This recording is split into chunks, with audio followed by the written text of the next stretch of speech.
ತಾಯಿ ಪರಮೇಶ್ವರಿಯನ್ನು ಮತ್ತು ವೃಂದೇಶ್ವರನನ್ನು ಮನಸಾ ಸ್ಮರಿಸ್ತಾ ನಮ್ಮ ನಾದಭಾರತಿ ಸಂಗೀತ ಪಾಠಶಾಲಾ ಹೊನ್ನಾವರ ಇದರ ನಾದ ಸಮರ್ಪಣಾ ಕಾರ್ಯಕ್ರಮದ ಮುಂದಿನ ಘಟ್ಟಕ್ಕೆ ನಾವು ಅಣಿಯಾಗ್ತಾ ಇದ್ದೇವೆ. ಸಂಗೀತ ಉಪಾಸನ ಈ ಒಂದು ವಿಷಯದ ಕುರಿತು ಪ್ರವಚನವನ್ನು ಕೇಳುವಂಥ ಸಮಯ ಈಗ ನಮಗೆ ಪ್ರಾಪ್ತವಾಗ್ತಾ ಇದೆ.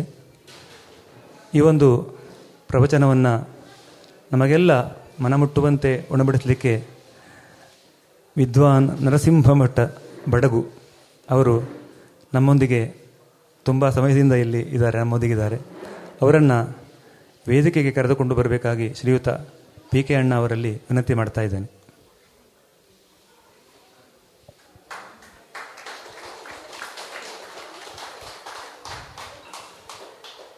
ಅದೇ ರೀತಿಯಾಗಿ ಶ್ರೀ ಕ್ಷೇತ್ರದ ಅರ್ಚಕರಾದಂತಹ ಶ್ರೀಯುತ ವೇದ ವಿದ್ವಾನ್ ಶಶಿಧರ್ ಭಟ್ ಅವರು ಅವರನ್ನು ಕೂಡ ವೇದಿಕೆಗೆ ಬರಮಾಡಿಕೊಳ್ಳಬೇಕಾಗಿ ಪರಮಣ್ಣ ಅವರಲ್ಲಿ ವಿನಂತಿ ಮಾಡಿಕೊಳ್ತಾ ಇದ್ದೇನೆ.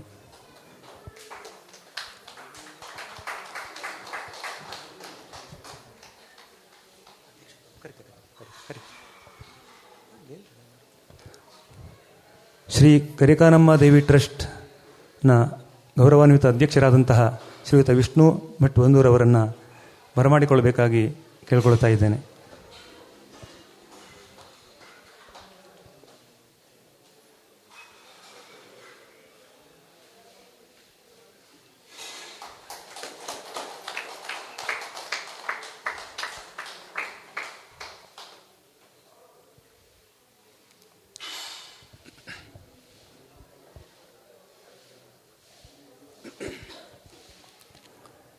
ಈ ತನಕ ಹಲವಾರು ಮಕ್ಕಳು ತಮ್ಮಲ್ಲಿರುವ ಪ್ರತಿಭೆಯನ್ನು ಇಲ್ಲಿ ಪ್ರದರ್ಶಿಸಿದ್ದಾರೆ. ತಮ್ಮ ನಾದ ಸೇವೆಯನ್ನು ದೇವಿಯ ಪದತಲದಲ್ಲಿ ಸಲ್ಲಿಸಿದ್ದಾರೆ. ಇದೀಗ ಸಂಗೀತ ಕಲೆಯ ಬಗ್ಗೆ, ಅದನ್ನು ಉಪಾಸನಾ ಒಂದು ವಿಷಯವಾಗಿ ಹೇಗೆ ನಾವು ಇಟ್ಟುಕೊಳ್ಳಬಹುದು ಅನ್ನುವ ಬಗ್ಗೆ ಕೆಲವು ಮಾತುಗಳನ್ನು ನಮಗೆ ತಿಳಿಸಿಕೊಡಲಿಕ್ಕೆ ವಿದ್ವಾನ್ ನರಸಿಂಹ ಭಟ್ರವರಲ್ಲಿ ನಾವು ಕೇಳಿಕೊಂಡಾಗಿತ್ತು. ಗೋಕರ್ಣದ ಪರಮಪೂಜ್ಯ ಶ್ರೀ ಸಂಸ್ಥಾನ ರಾಘವೇಶ್ವರ ಭಾರತಿ ಮಹಾಸ್ವಾಮಿಗಳವರ ಮಹಾಸಂಕಲ್ಪದ ಒಂದು ಗುರುಕುಲ, ಅದರಲ್ಲಿ ಪರಂಪರಾ ಗುರುಕುಲವೆಂಬ ವಿಶೇಷ ಒಂದು ವಿಭಾಗವಿದೆ.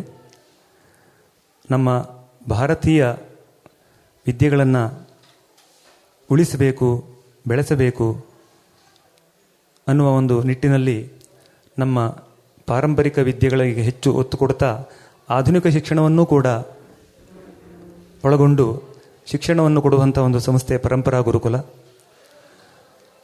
ಅದರ ನೇತೃತ್ವವನ್ನು ವಹಿಸಿದಂಥವರು ಶ್ರೀಯುತ ನರಸಿಂಹ ಭಟ್ರವರು.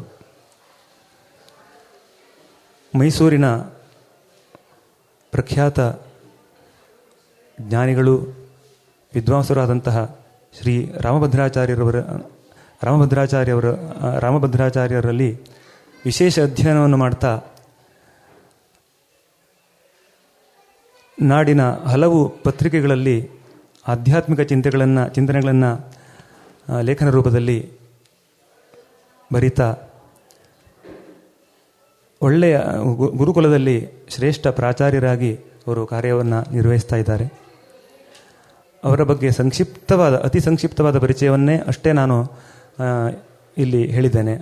ಅವರ ವಿದ್ವತ್ತು, ಅವರು ಏನು ಅಂತ ನಿಮಗೆ ಅವರ ಮಾತಿನಲ್ಲಿ ಮುಂದೆ ಗೊತ್ತಾಗಲಿಕ್ಕಿದೆ. ಅವರಿಗೆ ನಮ್ಮ ನಾದಭಾರತಿ ಸಂಗೀತ ಪಾಠಶಾಲೆಯ ಪರವಾಗಿ, ಶ್ರೀ ಕರಿಕಾನಮ್ಮ ದೇವಿ ಟ್ರಸ್ಟ್ ನೀಲ್ಕೋಡ್ ಪರವಾಗಿ ಮತ್ತು ಸೇರಿದ ಸಮಸ್ತರ ಪರವಾಗಿ ವಂದನೆಯ ಮೂಲಕ ಸ್ವಾಗತವನ್ನು ಕೋರ್ತಾ ಇದ್ದೇನೆ. ಶ್ರೀಯುತ ಶಂಭು ಭಟ್ರವರು ಮತ್ತು ಮಂಜುನಾಥ್ ಭಟ್ರವರು ಫಲಪುಷ್ಪ ನೀಡಿ ಸ್ವಾಗತಿಸಬೇಕಾಗಿ ವಿನಂತಿ ಮಾಡ್ತಾ ಇದ್ದೇನೆ.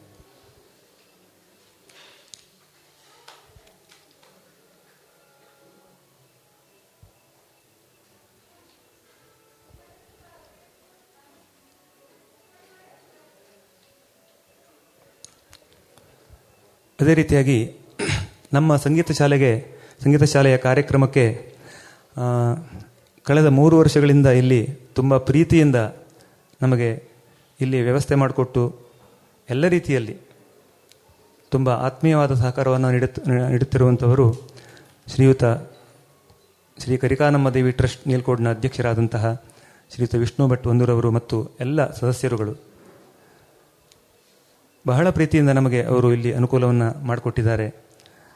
ಅದು ಹಾಗಾಗಿ ನಾವು ಈ 3ನೇ ವರ್ಷವೂ ಕೂಡ ಇಲ್ಲಿ ನಡೆಸುವ ಒಂದು ನಮ್ಮ ಸೌಭಾಗ್ಯ ನಮಗೆ ಪ್ರಾಪ್ತಿಯಾಯಿತು. ಅವರಿಗೂ ಕೂಡ ಈ ಒಂದು ವೇದಿಕೆಗೆ ಸ್ವಾಗತವನ್ನು ಕೋರ್ತಾ ಫಲಪುಷ್ಪಗಳನ್ನು ನೀಡಿ ಸ್ವಾಗತಿಸಬೇಕಾಗಿ ವಿನಂತಿ ಮಾಡಿಕೊಳ್ತಾ ಇದ್ದೇನೆ.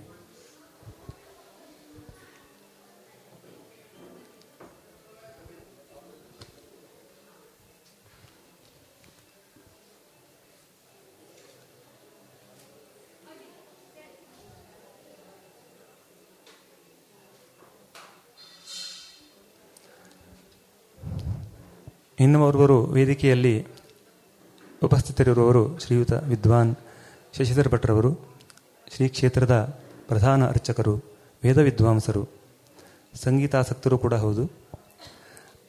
ಅವರು ನಮ್ಮ ಪ್ರೀತಿಯ ಒಂದು ವಿನಂತಿಗೆ ಓಗೊಟ್ಟು ನಮ್ಮೊಂದಿಗೆ ವೇದಿಕೆಯಲ್ಲಿ ಉಪಸ್ಥಿತರಿದ್ದಾರೆ. ಅವರಿಗೂ ಕೂಡ ವಂದಿಸಿ ಸ್ವಾಗತವನ್ನು ಕೋರ್ತಾ ಫಲಪುಷ್ಪವನ್ನು ನೀಡಿ ಗೌರವಿಸಬೇಕಾಗಿ ವಿನಂತಿ ಮಾಡ್ತಾ ಇದ್ದೇನೆ.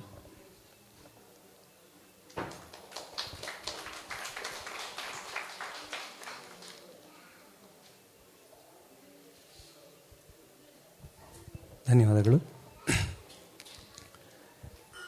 ನಮ್ಮ ನಾದಭಾರತಿ ಸಂಗೀತ ಶಾಲೆ ಕಳೆದ ಒಂದು 11 ವರ್ಷಗಳಿಂದ ಹೊನ್ನಾವರದಲ್ಲಿ ನಡೀತಾ ಇದೆ. ಇಲ್ಲಿನ ಮೊದಲಿನ ಅರ್ಚಕರಾಗಿದ್ದಂತಹ ವೇದ ವಿದ್ವಾನ್ ಸುಬ್ರಹ್ಮಣ್ಯ ಭಟ್ರು ಅದನ್ನು ಶಾರದಾ ಪೂಜೆಯ ಮೂಲಕ ನಮಗೆ ಆರಂಭ ಮಾಡಿಕೊಟ್ಟಂಥದ್ದು. ಹಾಗಾಗಿ ಈ ದೇವಸ್ಥಾನಕ್ಕೂ ನಮಗೂ ಅವಿನಾಭಾವ ಸಂಬಂಧ ಮೊದಲಿನಿಂದಲೂ. ಅದು ಈಗ ಸುಮಾರು 10 ವರ್ಷವನ್ನು ದಾಟಿ 11 ವರ್ಷ ಆಗಿದೆ. ಹಲವಾರು ವಿದ್ಯಾರ್ಥಿಗಳು, ವಯಸ್ಕರು ಇಲ್ಲಿ ಸಂಗೀತ ಶಿಕ್ಷಣವನ್ನು ನನ್ನ ಕಾಲಮಿತಿಯಲ್ಲಿ ಪಡಿತಾ ಇದ್ದಾರೆ. ಹಲವು ವಿದ್ಯಾರ್ಥಿಗಳು ಗಂಧರ್ವ ಮಹಾಮಂಡಲದ ಪರೀಕ್ಷೆಗಳಲ್ಲಿ ಉತ್ತೀರ್ಣರಾಗಿ ಮುಂದಿನ ಹಂತಕ್ಕೆ ಹೋಗ್ತಾ ಇದ್ದಾರೆ.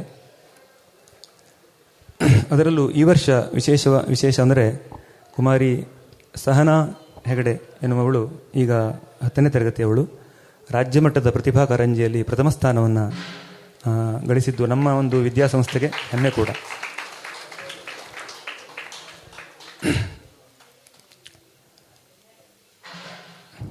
ಮುಂದುವರಿತಾ ಇಲ್ಲಿ ಈ ದೇವಸ್ಥಾನದ ಒಂದು ಪರಿಸರದಲ್ಲಿ ನಾವು 3ನೇ ಒಂದು ನಾದ ಸಮರ್ಪಣಾ ಕಾರ್ಯಕ್ರಮವನ್ನು ಇಲ್ಲಿ ನಡೆಸ್ತಾ ಇದ್ದೇವೆ. ಈ ಒಂದು ಸಂದರ್ಭದಲ್ಲಿ ದೇವಸ್ಥಾನದವರು ದೇವಿಯ ಪ್ರಸಾದ ರೂಪದಲ್ಲಿ ಪ್ರತಿ ವರ್ಷ ಒಂದಿಷ್ಟು ಮೊತ್ತವನ್ನು ನಮಗೆ ಕೊಡ್ತಾ ಇದ್ದಾರೆ. ಅದನ್ನು ಹೇಗೆ ಬಳಸೋದು, ಕಳೆದ ವರ್ಷವೂ ಇದೇ ಮಾತನ್ನು ಹೇಳಿದ್ದೇನೆ ನಾನು. ಹೇಗೆ ಕೊಡ್ಬೋದು ಅಂತ ಯೋಚನೆ ಮಾಡಿದಾಗ ವಿದ್ಯಾರ್ಥಿಗಳಿಗೆ ಒಳ್ಳೆಯ ಪುಸ್ತಕಗಳನ್ನು ಕೊಡ್ಬೋದು ನಾವು ಅಂತ ಒಂದು ಮನಸ್ಸಿಗೆ ಬಂದು ಪ್ರತಿ ವರ್ಷದ ಹೋದರ್ಶ ಮಾಡಿದಾಗ ಈ ವರ್ಷವೂ ಕೂಡ ವಿದ್ಯಾರ್ಥಿಗಳಿಗೆ ಕೆಲವು ಮೌಲ್ಯಯುತವಾದ ಪುಸ್ತಕಗಳನ್ನು ಕೊಡುವಂಥ ಒಂದು ಯೋಚನೆ ನಮಗೆ ಬಂತು. ಅದೇ ರೀತಿಯಾಗಿ ಆ ವಿದ್ಯಾರ್ಥಿಗಳ ಹೆಸರನ್ನು ನಾನು ಬೇಗ ಹೇಳ್ತೇನೆ. ವಿದ್ಯಾರ್ಥಿಗಳು ಕೂಡಲೇ ವೇದಿಕೆಗೆ ಬಂದು ಹಿರಿಯರಿಂದ ನಮಸ್ಕಾರ ಮಾಡಿ ಆ ಪುಸ್ತಕವನ್ನು ಪಡೆದು ಅದನ್ನು ನಿಮ್ಮದಾಗಿ ಮಾಡಿಕೊಳ್ಬೇಕು, ಅಂದರೆ ಆ ವಿಷಯವನ್ನು ನಿಮ್ಮದಾಗಿ ಮಾಡಿಕೊಳ್ಬೇಕು ಅಂತ ನಾನು ಕೇಳ್ಕೊಳ್ತಾ ಇದ್ದೇನೆ. ಕುಮಾರ್ ವೇದಾಂತ,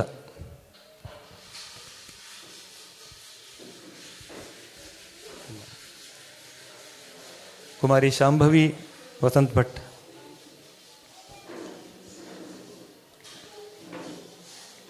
ಕುಮಾರಿ ಸಿಂಚನಾ ನಾಯಕ್,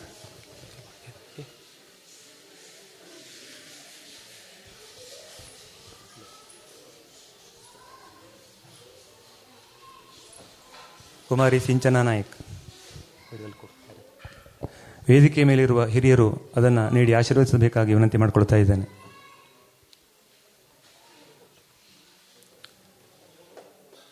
ಕುಮಾರ ಶ್ರೀಶಾ ಭಟ್, ಕುಮಾರಿ ಪ್ರಣೀತಾ,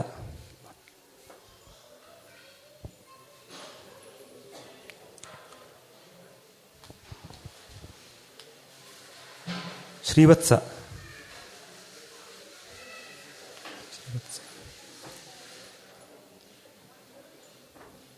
ಕುಮಾರಿ ಭಾರ್ಗವಿ ಪ್ರಭು, ಮಯೂರ್ ಹೆಗಡೆ,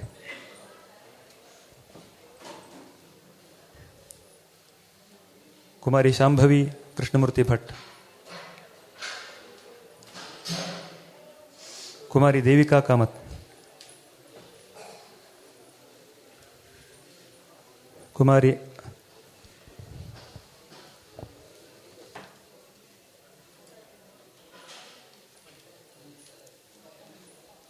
ಕುಮಾರಿ ಅರ್ಪಿತಾ,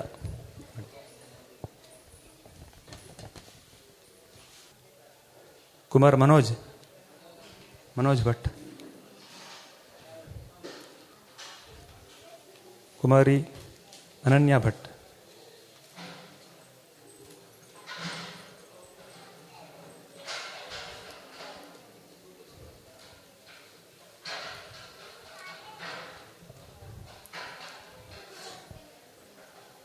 ಪುಸ್ತಕವನ್ನು ನೀಡಿ ಆಶೀರ್ವದಿಸಿದಂತಹ ಎಲ್ಲರಿಗೆ ವಂದನೆಗಳನ್ನು ಸಲ್ಲಿಸ್ತಾ ಈಗ ನೇರವಾಗಿ ಸಂಗೀತೋಪಾಸನ ವಿಷಯದ ಕುರಿತು ನಮಗೆಲ್ಲ ಒಂದು ಮಾರ್ಗದರ್ಶನವನ್ನು ಮಾಡಬೇಕಾಗಿ ಶ್ರೀಯುತ ವಿದ್ವಾನ್ ನರಸಿಂಹ ಭಟ್ರವರಲ್ಲಿ ವಿನಂತಿ ಮಾಡ್ತಾ ಇದ್ದಾನೆ. ವಿದ್ಯಾರ್ಥಿಗಳು ಅತ್ಯಂತ ಗಮನವಿಟ್ಟು ಈ ವಿಷಯವನ್ನು ಕೇಳಬೇಕು ಅಂತ ನಿಮಗೆ ಬೇಕಾದ ವಿಷಯವನ್ನು ನೋಟ್ ಮಾಡಿಕೊಳ್ಬೇಕು ಅಂತ ಮೊದಲೇ ಹೇಳಿದ್ದೆ ನಾನು ನಿಮಗೆ. ಹಾಗೆ ಮಾಡಬೇಕು ಅಂತ ವಿನಂತಿ ಮಾಡಿಕೊಳ್ತಾ ವಿದ್ವಾನ್ ನರಸಿಂಹ ಭಟ್ರಿಗೆ ವೇದಿಕೆಯನ್ನು ಬಿಟ್ಟುಕೊಡ್ತಾ ಇದ್ದೇನೆ. ಸಚ್ಚಿದಾನಂದ ರೂಪಾಯ ಬಿಂದುನಾದಾಂತರಾತ್ಮನೆ ಆದಿಮಧ್ಯಾಂತ ಶೂನ್ಯಾಯ ಗುರುಣಾಂ ಗುರವೇ ನಮಃ.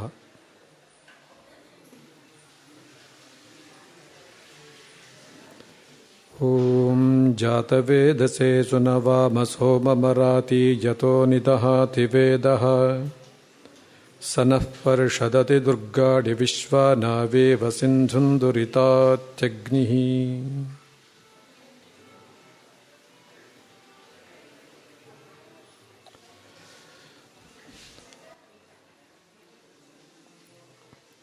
ಹೃದಯಸ್ಥವಾದ ಗುರುತತ್ವವನ್ನು ಭಾವಿಸಿ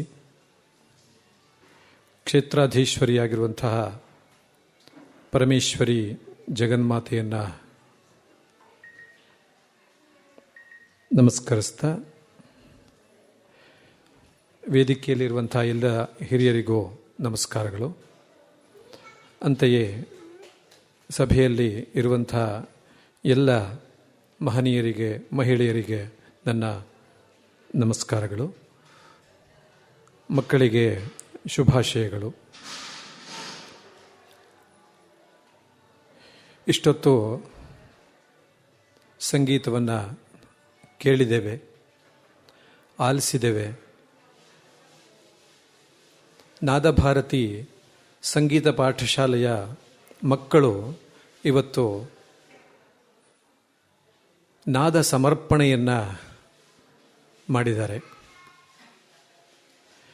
ನಾದಭಾರತಿ ಪಾಠಶಾಲೆ ನಾದ ಸಮರ್ಪಣೆ ಭಾಳ ಉತ್ತಮವಾಗಿರುವಂತಹ ಶಬ್ದ.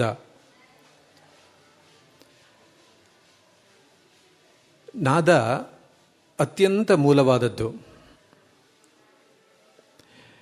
ಎಲ್ಲ ಶಬ್ದಗಳಿಗೂ ಮೂಲವಾದದ್ದು ನಾದ.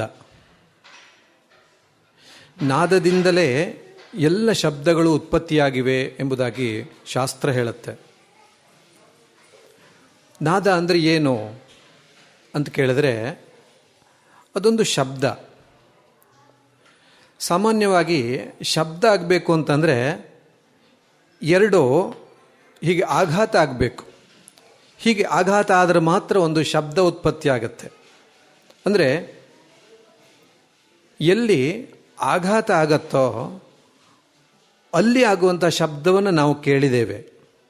ಆದರೆ ಈ ಶಬ್ದ ಯಾವುದೇ ಆಹತಿ ಅಥವಾ ಆಘಾತ, ಹೊಡೆತ ಇಲ್ಲದೆ ಆಗುವಂಥ ಶಬ್ದವಂತೆ ಆ ಶಬ್ದಕ್ಕೆ ನಾದ ಎಂಬುದಾಗಿ ಕರೆದಿದ್ದಾರೆ. ಅದಕ್ಕೆ ಅನಾಹತ ನಾದ ಎಂಬುದಾಗಿ ಕರೀತಾರೆ. ಹಾಗಾಗಿ ಈ ಶಬ್ದ ಏನಿದೆಯೋ ಅಂದರೆ ಯಾವುದೇ ಹೊಡೆತದಿಂದ ಉತ್ಪತ್ತಿಯಾಗದಿರುವ ಯಾವ ಶಬ್ದ ಇದೆಯೋ ಆ ಶಬ್ದವೇ ಈಗ ನಾವೇನು ಶಬ್ದ ಅಂತ ಕೇಳ್ತಾ ಇದ್ದೇವೋ ಅದೆಲ್ಲದಕ್ಕೂ ಮೂಲವಾದದ್ದು.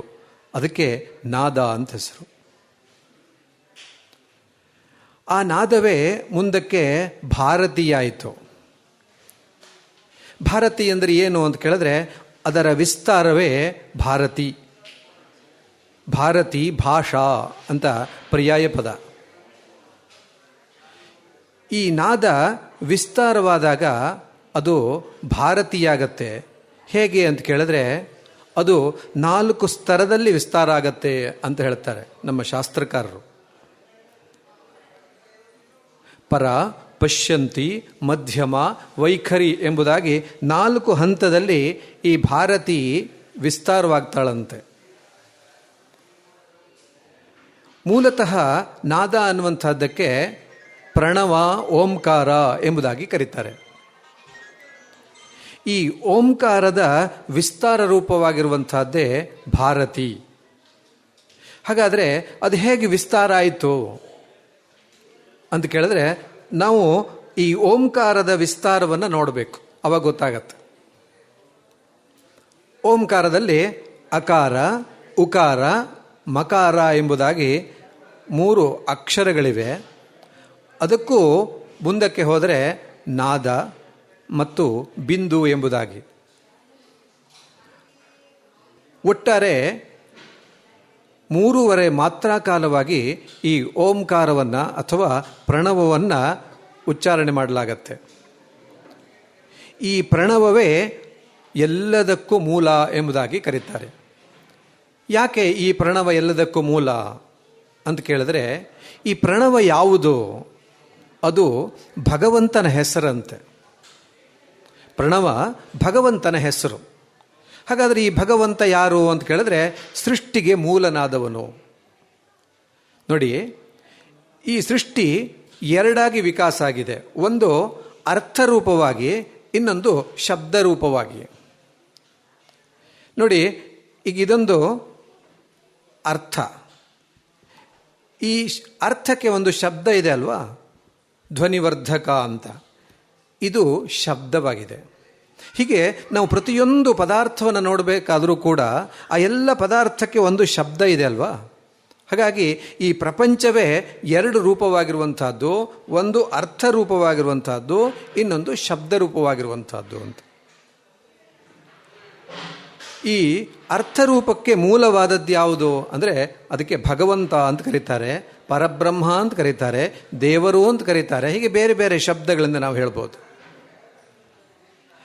ಆ ಭಗವಂತನ ಶಬ್ದರೂಪ ಯಾವುದು ಅಂತ ಕೇಳಿದ್ರೆ ಅದಕ್ಕೆ ಪ್ರಣವ ಅಂತ. ಅದಕ್ಕೆ ಯೋಗ ಸೂತ್ರ ಹೇಳುತ್ತೆ, ತಸ್ಯ ವಾಚಕ ಪ್ರಣವ ಎಂಬುದಾಗಿ. ಅಂದರೆ ಭಗವಂತನನ್ನು ಸೂಚಿಸುವಂತಹ ಶಬ್ದ ಯಾವುದು ಅಂತ ಕೇಳಿದ್ರೆ ಅದಕ್ಕೆ ಪ್ರಣವ ಅಂತ ಹೆಸರು. ಆ ಪ್ರಣವವೇ ಮುಂದೆ ವಿಕಾಸ ಆಯಿತು.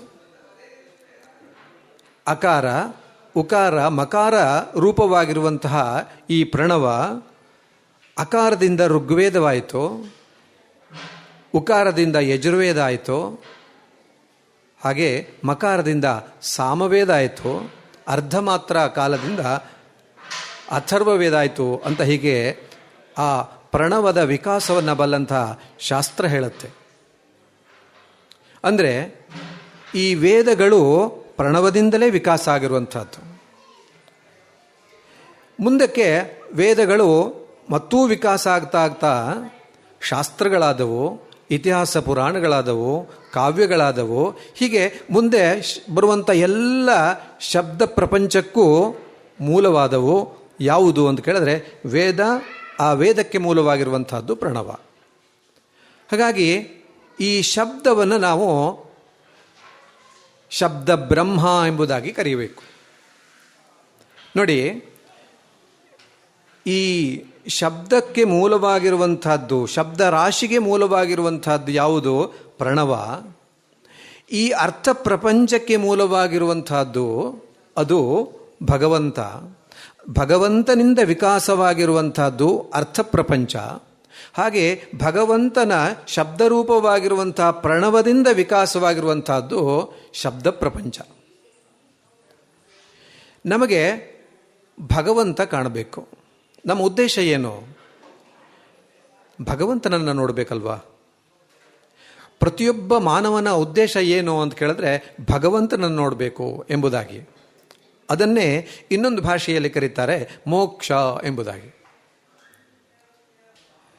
ನಮ್ಮ ಗುರುಗಳು ಶ್ರೀರಂಗ ಮಹಾಗುರುಗಳು ಅಂತ ಅಷ್ಟಾಂಗ ಯೋಗ ವಿಜ್ಞಾನ ಮಂದಿರದ ಸಂಸ್ಥಾಪಕರು, ಮೈಸೂರು. ಅವರು ಮಹಾಪುರುಷರು, ಯೋಗಿಗಳು, ಮಹಾಗುರುಗಳು. ಅವರು ಹೇಳಿರುವಂಥದ್ದು ಏನು ಅಂತ ಕೇಳಿದ್ರೆ, ಒಬ್ಬ ಮಾನವನಾಗಿ ಹುಟ್ಟಿದ ಅಂತಂದರೆ ಅವನಿಗೆ ಮೋಕ್ಷಕ್ಕೆ ಅರ್ಹತೆ ಬರುತ್ತಪ್ಪ ಅಂತ. ಹೇಗೆ 18 ವರ್ಷ ತುಂಬಿತು ಅಂತಂದರೆ ಮತ ಚಲಾಯಿಸುವಂಥ ಹಕ್ಕು ಬರುತ್ತೋ? ಸಹಜವಾಗಿ ಬರುತ್ತೆ ನೋಡಿ. ಅದನ್ನು ಯಾರೂ ಕೊಡಬೇಕು ಅಂತೇನಿಲ್ಲ, ಸಹಜವಾಗಿ ಬರುತ್ತೆ ಅದು.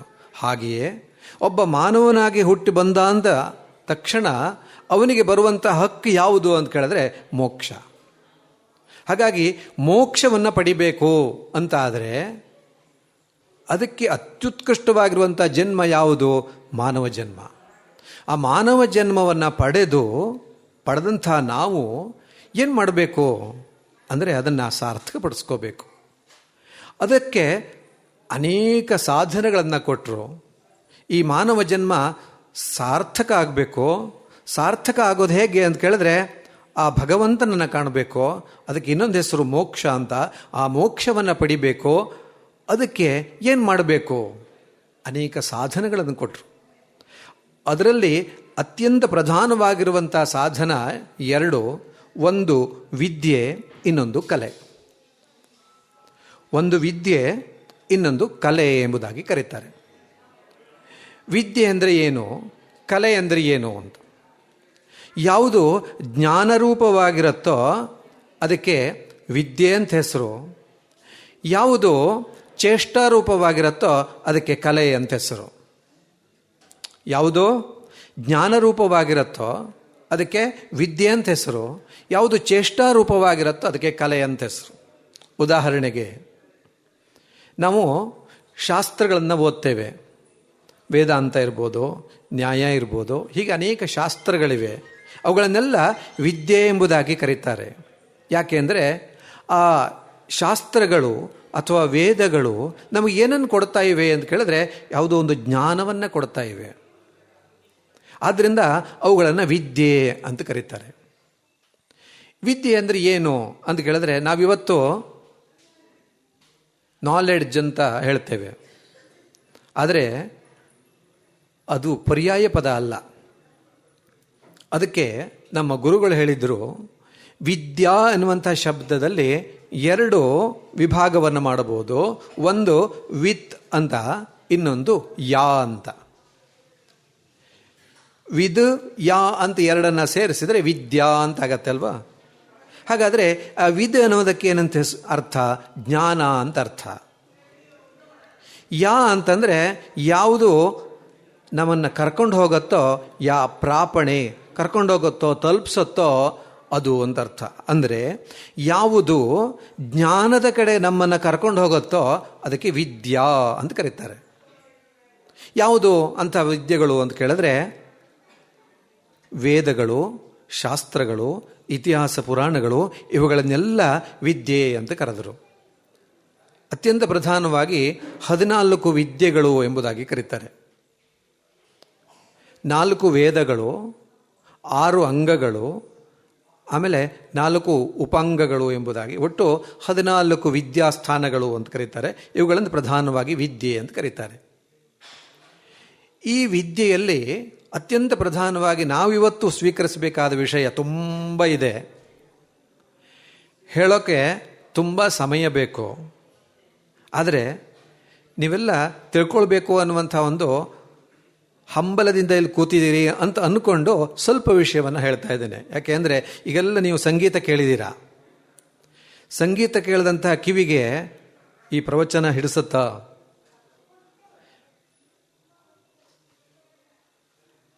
ಅಲ್ವಾ? ಆದರೂ ತಿಳ್ಕೊಳ್ಬೇಕು.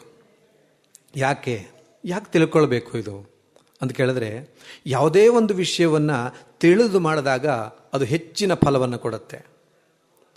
ನಮ್ಮ ಶಾಸ್ತ್ರವೂ ಹೇಳುತ್ತೆ, ಜ್ಞಾತ್ವಾ ಕರ್ಮಾಣಿ ಕುರ್ವೀತ ಅಂತ. ತಿಳಿದು ಮಾಡಬೇಕು, ಮರ್ಮವರಿತು ಕರ್ಮವನ್ನು ಆಚರಿಸಬೇಕು ಅಂತ ನಮ್ಮ ಗುರುಗಳು ಹೇಳ್ತಾ ಇದ್ರು. ನಾವೀಗ ಸಂಗೀತವನ್ನು ಹೇಳ್ತಾ ಇದ್ದೇವೆ. ಯಾಕೆ ಸಂಗೀತವನ್ನು ಹೇಳಬೇಕು? ಅದರ ಉದ್ದೇಶ ಏನು ತಿಳ್ಕೊಳ್ಬೇಕಲ್ವಾ? ತಿಳ್ಕೊಂಡು ಸಂಗೀತವನ್ನು ಹಾಡಿದರೆ ಅದು ಹೆಚ್ಚಿನ ಲಾಭವನ್ನು ಕೊಡುತ್ತೆ. ಇಲ್ಲ ಕೇವಲ ಸಪಸ ಅಂತ ಹೇಳಿದ್ದನ್ನು ಮಕ್ಕಿಯಾಗಿ ಗುರುಗಳು ಹೇಳ್ತಾರೆ, ಅದನ್ನು ಹೇಳಿದರೆ ಅದರಿಂದ ಏನು ಪ್ರಯೋಜನ? ಅದರಿಂದ ಸ್ವಲ್ಪ ಇದರ ಬಗ್ಗೆ ತಿಳ್ಕೊಳ್ಬೇಕು ಅನ್ನುವಂಥ ಒಂದು ದೃಷ್ಟಿಯಿಂದ ವಿಶ್ವೇಶ್ವರ ಭಟ್ರು ನನಗೊಂದು 2 ಮಾತು ಹೇಳಿ ಅಂತ ಹೇಳಿದ್ದಾರೆ. ನನ್ನ ಜ್ಞಾನಕ್ಕೆ ಅನುಗುಣವಾಗಿ 2 ಮಾತುಗಳನ್ನು ಹೇಳ್ತಾ ಇದ್ದೇನೆ ಅಷ್ಟೇ. ಇದು ಪೀಠಿಕೆ ಅಷ್ಟೇ, ತುಂಬ ವಿಷಯ ಇದೆ. ಆದರೆ ತುಂಬ ವಿಷಯ ಇಲ್ಲಿ ಹೇಳೋಕ್ಕೆ ಹೋಗ್ತಾ ಇಲ್ಲ, ಸ್ವಲ್ಪ ಮಾತ್ರ ವಿಷಯವನ್ನು ಹೇಳೋದಕ್ಕೆ ಇಷ್ಟಪಡ್ತೇನೆ. ಹಾಗಾಗಿ ಈ ಸಂಗೀತ ಅನ್ನುವಂಥದ್ದು ಒಂದು ಉಪಾಸನಾ ರೂಪವಾಗಿ ನಾವು ತಿಳ್ಕೊಳ್ಬೇಕು. ನಾನು ಹೇಳಿದಂತೆ ಸಂಗೀತವು ಒಂದು ದೃಷ್ಟಿಯಿಂದ ವಿದ್ಯೆಯೂ ಹೌದು, ಇನ್ನೊಂದು ದೃಷ್ಟಿಯಿಂದ ಕಲೆಯೂ ಹೌದು. ಅಂದರೆ ನೀವು ವಿದ್ಯೆಯನ್ನು, ಈ ಸಂಗೀತವನ್ನು ವಿದ್ಯಾರೂಪದಲ್ಲೂ ಕೂಡ ನೋಡ್ಬೋದು, ಕಲೆಯ ರೂಪದಲ್ಲೂ ಕೂಡ ನೋಡ್ಬೋದು. ಹೇಗೆ? ವಿದ್ಯೆ ಅಂದರೆ ನಾನೇನು ಹೇಳಿದ್ನಲ್ಲ, ಒಂದು ಜ್ಞಾನವನ್ನು ಕೊಡುತ್ತೆ, ಒಂದು ಅರಿವನ್ನು ಕೊಡುತ್ತೆ, ಆದ್ದರಿಂದ ಅದಕ್ಕೆ ವಿದ್ಯೆ ಅಂತ ಹೆಸರು. ಈ ವಿದ್ಯೆಯಲ್ಲೂ, ಈ ಸಂಗೀತ ಎಂಬಂಥ ವಿದ್ಯೆಯಲ್ಲೂ ಕೂಡ ಅಂಥ ಅರಿವನ್ನು ಪಡೆಯೋದಕ್ಕೆ ಸಾಧ್ಯ ಉಂಟು. ಹೇಗೆ? ಈ ಸಂಗೀತ ನಮಗೇನು ತಿಳಿಸುತ್ತೆ ಅಂತ ಕೇಳಿದ್ರೆ, ಆ ಸಂಗೀತ ಎನ್ನುವಂಥ ಪದವನ್ನು ನಾವು ವಿಶ್ಲೇಷಣೆ ಮಾಡಿದ್ರೆ ಗೊತ್ತಾಗತ್ತೆ. ನೋಡಿ, ಸಮ್ ಅಂತ ಒಂದು ಉಪಸರ್ಗ ಇದೆ, ಸಂಸ್ಕೃತ ಶಬ್ದ ಅದು. ಗೀತ ಅಂತ ಇನ್ನೊಂದಿದೆ. ಸಮ್ ಅಂತಂದರೆ ಇಂಗ್ಲೀಷ್ ಸಮ್ ಅಲ್ಲ ಅದು. ಸಮ್ ಅಂತಂದರೆ ಒಳ್ಳೆಯದು ಅಂತ ಅರ್ಥ. ಸಮ್ ಅಂತಂದರೆ ಒಳ್ಳೆಯದು. ಗೀತ ಅಂದರೆ ಏನು ಅಂತ ಕೇಳಿದ್ರೆ ಒಳ್ಳೆ ಶಬ್ದ ಅಂತ ಅರ್ಥ. ಯಾವುದು ಒಳ್ಳೆಯ ಶಬ್ದ? ಸಂಗೀತ ಅಂದರೆ ಹೇಗೆ ಒಳ್ಳೆಯ ಶಬ್ದ ಆಗತ್ತೆ ಅಂತ ಕೇಳಿದ್ರೆ, ಅದು ನಮಗೆ ಕಿವಿಗೆ ಮನೋರಮವಾಗಿ ಇರುತ್ತೆ, ಆಕರ್ಷಣೀಯವಾಗಿರುತ್ತೆ, ರಮ್ಯವಾಗಿರುತ್ತೆ. ಆದ್ದರಿಂದ ಅದು ಸಂಗೀತ. ಈ ಕಿವಿಗೆ ಮಾತ್ರ ಅದು ಕೇಳಿಸೋದಕ್ಕೆ ತುಂಬ ಸುಂದರವಾಗಿದೆ, ಚೆನ್ನಾಗಿದೆ ಅಂತ ಮಾತ್ರ ಅಲ್ಲ, ಅಷ್ಟಲ್ಲ, ಅದು ಮನಸ್ಸಿಗೂ ಹಿತವಾಗಬೇಕು. ಕಣ್ಣು ಮುಚ್ಚಿ ಕಿವಿಯಲ್ಲಿ ಕೇಳಿಸ್ತಾ ಕೂತ್ಕೊಂಡ್ರೆ ಮನಸ್ಸಿಗೆ ಆಹಾ ಎಷ್ಟು ಚೆನ್ನಾಗಿದೆ ಎಂಬುದಾಗಿ ಆ ಮನಸ್ಸು ಹೂಗುಟ್ಟ ಥರ ಆಗಬೇಕು. ಆಗ ಮನಸ್ಸಿನ ರಂಜನೆ ಆಗ್ತಾ ಇದೆಯಾ, ಆಗ ಅದು ಸಂಗೀತ ಆಗತ್ತೆ. ಹಾಗಾದರೆ ಇಂದ್ರಿಯ ರಂಜನೆ, ಮನೋರಂಜನೆ ಇಷ್ಟು ಮಾತ್ರ ಸಂಗೀತದ ಒಂದು ಸಾರ್ಥಕ್ಯವೋ ಅಂತ ಕೇಳಿದ್ರೆ ಅಲ್ಲ, ಆತ್ಮರಂಜನೆಯಾಗಬೇಕು. ನೋಡಿ, ನಾವು ಹೇಳುವಂಥ ಸಂಗೀತ 4 ಜನ ಪ್ರೇಕ್ಷಕರಿಗೆ ಅದು ಹಿತವ ಅನಿಸ್ಬೋದು, ಅವರು ಚಪ್ಪಾಳೆ ತಟ್ಬೋದು, ಆದರೆ ಅದು ನಮಗೆ ಹಿತವಾಗ್ತಾ ಇದೆಯಾ? ನಾವು ಹೇಳಿದಂಥ ಸಂಗೀತ ಹೇಳಿದ ಮೇಲೆ ನಮಗೆ ಎಷ್ಟು ಹಿತವಾಗಿದೆ? ವಸ್ತುತಃ ಒಂದು ಸಂಗೀತ ಹಾಡಿದರೆ ಅದು ಹೇಗೆ ಹಾಡಬೇಕು ಅಂತ ನೀವು ಯಾರನ್ನು ಕೇಳಬೇಕು ಅಂತ ಕೇಳಿದ್ರೆ ಅಂಥ ಸಂಗೀತಜ್ಞರನ್ನು ಕೇಳಬೇಕು. ಹೋಗಿ ತ್ಯಾಗರಾಜರನ್ನು ಕೇಳಿ ಸಂಗೀತವನ್ನು ಹೇಗೆ ಹಾಡಬೇಕು ಅಂತ ಅವ್ರು ಹೇಳ್ತಾರೆ. ಶ್ರೀರಂಗ ಮಹಾಗುರುಗಳನ್ನು ಕೇಳಿ ಸಂಗೀತವನ್ನು ಹೇಗೆ ಹಾಡಬೇಕು ಅಂತ ಅವರು ಹೇಳ್ತಾರೆ. ಏನು ಸಂಗೀತದ ಹಿರಿಮೆ? ಸಂಗೀತವನ್ನು ಯಾಕೆ ಹಾಡಬೇಕು ಅಂತ ಕೇಳಿದ್ರೆ ಕೇವಲ ಪ್ರೇಕ್ಷಕರ ಮನೋರಂಜನೆಯಾಗಲಿ ಶ್ರವಣರಂಜನೆಯಾಗಲಿ ಅದು ಮಾತ್ರ ಉದ್ದೇಶ ಅಲ್ಲ. ನಮ್ಮ ಭಾರತೀಯ ಎಲ್ಲ ವಿದ್ಯೆಗಳ ಉದ್ದೇಶ ಏನು ಅಂತ ಕೇಳಿದ್ರೆ ಅದು ಕುಣಿಸೋದಲ್ಲ, ಕೂರಿಸೋದು. ಏನು ಮಾಡಬೇಕು? ಸಂಗೀತ ಕೇಳಿದ್ರೆ ಎಷ್ಟು ಚೆನ್ನಾಗಿದೆ ಅಂಥೇಳಿ ಮೈ ಮರಿಬೇಕು. ಹೇಳುವವನು ಕೂಡ, ಸಂಗೀತ ಹಾಡುವವನು ಕೂಡ ಮೈ ಮರಿಬೇಕು, ಕೇಳುವವ್ರನ್ನು ಕೂಡ ಮೈ ಮರೆಸಬೇಕು, ಹಾಗೆ ಸಂಗೀತವನ್ನು ಹಾಡಬೇಕು. ಅದು ಸಂಗೀತದ ಪರಮ ಉದ್ದೇಶ. ಆರಂಭದಲ್ಲಿ ಹೌದು ಚಪ್ಪಾಳೆನೇ ಹೊಡಿಬೇಕು, ಸರಿ ಇದೆ, ಆದರೆ ಅದು ಅಲ್ಲಿಗೆ ಸೀಮಿತವಲ್ಲ. ಅದು ಎಲ್ಲಿಗೆ ಸೀಮಿತವಾಗಬೇಕು ಅಂತ ಕೇಳಿದ್ರೆ ಅದು ನಮ್ಮ ಆತ್ಮರಂಜನೆಯನ್ನು ಮಾಡಬೇಕು, ಅದು ಅಲ್ಲಿಗೆ ಹೋಗಿ ತಲುಪಬೇಕು. ಆದ್ದರಿಂದ ಈ ಸಂಗೀತ ಉಪಾಸನೆ ಎನ್ನುವಂಥ ಒಂದು ವಿಷಯ ಇಲ್ಲಿ ಸ್ವೀಕರಿಸಿದ್ದು. ಸಂಗೀತ ಏನಾಗಬೇಕು ಅಂತ ಕೇಳಿದ್ರೆ ಅದು ಉಪಾಸನೆ ಆಗಬೇಕು. ಎಲ್ಲಿಗೆ ಹೋಗಿ ತಲುಪಬೇಕು ಅಂತ ಕೇಳಿದ್ರೆ ಸಂಗೀತ ಉಪ ಎಲ್ಲಿಗೆ ಅಂದರೆ ದೇವರ ಸಮೀಪದಲ್ಲಿ. ಉಪ ಅಂದರೆ ಸಮೀಪ ಅಂತ ಅರ್ಥ. ಆ ಶಬ್ದ ಅತ್ಯಂತ ಮನೋರಮವಾಗಿರುವಂಥ ಶಬ್ದ. ಅದು ಎಲ್ಲಿಗೆ ತಲುಪಬೇಕು ಅಂತ ಕೇಳಿದ್ರೆ ನಮ್ಮನ್ನು ದೇವರ ಸಮೀಪದಲ್ಲಿ ಉಪವೇಶನ ಕುಳಿತುಕೊಳ್ಬೇಕು. ನಾವು ದೇವರ ಹತ್ರ ಹೋಗಿ ಕೂತ್ಕೋಬೋದು, ಅಥವಾ ನಮ್ಮ ಮನಸ್ಸು ಆ ದೇವರಲ್ಲಿ ನೆಲೆ ನಿಲ್ಬೋದು, ಅಥವಾ ಈ ಆತ್ಮ ಏನಿದೆಯೋ ಅದೇ ಭಗವಂತ, ಅದು ಇನ್ನೊಂದು ಸ್ವರೂಪ. ಇದು ಆತ್ಮ, ಅದು ಆ ಭಗವಂತನಲ್ಲಿ ಒಂದಾಗ್ಬೋದು. ಈ ಮನಸ್ಸು ಇಂದ್ರಿಯಗಳೆಲ್ಲ ಆತ್ಮದಲ್ಲಿ ಒಂದಾಗಿ ಆತ್ಮ ಪರಮಾತ್ಮನಲ್ಲಿ ಒಂದಾಗಬೇಕಂತೆ. ಹೀಗಾದರೆ ಅದಕ್ಕೆ ಯೋಗ ಎಂಬುದಾಗಿ ಇನ್ನೊಂದು ಹೆಸರು ಕರೀತಾರೆ. ಇದು ಸಂಗೀತದ ಅತ್ಯಂತ ಉತ್ಕೃಷ್ಟವಾಗಿರುವಂಥ ಧ್ಯೇಯ. ಹೀಗೆ ನಡೀತಾ ಇದೆಯೇ ಸಂಗೀತ ಎಂಬುದಾಗಿ ನಾವು ಯೋಚನೆ ಮಾಡಬೇಕು. ಇವತ್ತು ಸಂಗೀತದ ಪರಮಧ್ಯೇಯ ಇದಾಗಿದೆಯೇ ಎಂಬುದನ್ನು ನಾವು ಯೋಚನೆ ಮಾಡಬೇಕು. ಈ ದೃಷ್ಟಿಯಿಂದ ಸಂಗೀತ ಒಂದು ವಿದ್ಯೆಯಾಗಿ ಇವತ್ತು ಬೆಳೀತಾ ಇದೆಯೇ ಎಂಬುದನ್ನು ನಾವು ಯೋಚನೆ ಮಾಡಬೇಕು. ಸಂಗೀತ ಇನ್ನೊಂದಿದೆ, ಅದಕ್ಕೆ ಕಲೆ ಅಂತ ಕೂಡ ಹೆಸರು ಇದೆ ಅಂತ ಹೇಳ್ತೇವಲ್ವಾ. ಕಲೆ ಅಂದ್ರೇನು? ಚೇಷ್ಟಾರೂಪವಾಗಿರುವಂಥದ್ದು. ಕಲೆ ಎನ್ನುವಂಥ ಶಬ್ದಕ್ಕೆ ಇನ್ನೊಂದು ಅರ್ಥ ಇದೆ. ಕಲೆ ಅಂದರೆ ಏನು? ಭಗವಂತನ ಒಂದು ಅಂಶ. ಕಲಾತು ಷೋಡಶೋ ಭಾಗ ಎಂಬುದಾಗಿ ಹೇಳ್ತಾರೆ. ಅಂದರೆ 16ನೇ ಒಂದು ಭಾಗಕ್ಕೆ ಕಲೆ ಅಂತ. ಈ 16 ಕಲಾ ಪರಿಪೂರ್ಣನಾಗಿರುವಂಥವನಿಗೆ ಭಗವಂತ ಅಂತ ಹೆಸರು. ಅದರ ಒಂದು ಅಂಶ ಯಾವುದರಲ್ಲಿ ಇದೆಯೋ ಅದಕ್ಕೆ ಕಲೆ ಅಂತ ಕರೀತಾರೆ.